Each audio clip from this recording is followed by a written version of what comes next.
Hi everyone, yes, you've seen the picture, the thumbnail. These flexes, if you're going to be using them, don't get the ones with the valve on it, okay?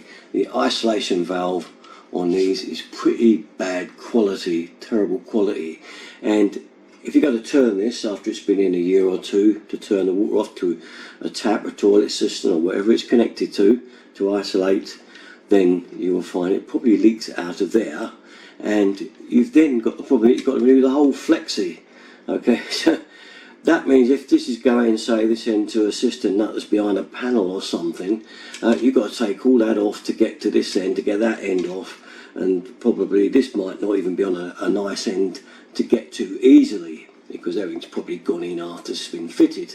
So please don't be tempted to fit those, okay? The ones you fit are these, okay?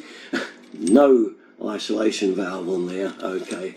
So get the non-isolation valve, and if you've got to use an isolation valve, then do get a separate one. I don't recommend these turny ones, but if you get Pegler or better quality, I don't think there's much better than Pegler, to be honest, these will last quite a longer time. If you've not got the room, these are still the ideal way in a sense, and you just use a bit of copper pipe between there and the flexi, just a short piece or as long as you want, doesn't matter, you still get it isolated. Of course, if you've got the room to fit a valve that I prefer, and I'll show you it right now.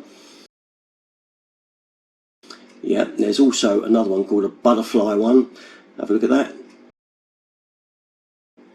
Yeah, so they're the two I would recommend fitting rather than any of these whatsoever.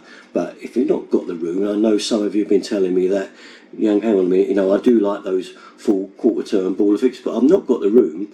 Even if I take the handle off, it won't have enough room to turn right round because it's in a tight space, so I'll still not get it off. I'll have to use something on the top of it to try and turn it. So I understand that, a bit too big for some circumstances, which is when unfortunately you've got to use these, but stick to high quality ones, you'll be alright.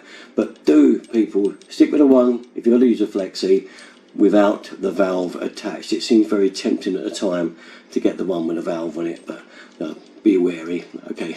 It was just a little one. I was asked about this the other day because we were talking about these isolation valves and how bad the cheap ones are, the really bad, nasty, horrible ones, and that they always leak. So that made me think about then the ones that are on the flexes, and they are just as bad as the cheap, nasty ones. So once they turn, they leak as well, but then you've got the bigger job of the whole flexes got to be renewed. Okay, just a little tip, that's all. Thanks for watching, and see you next time. Bye bye.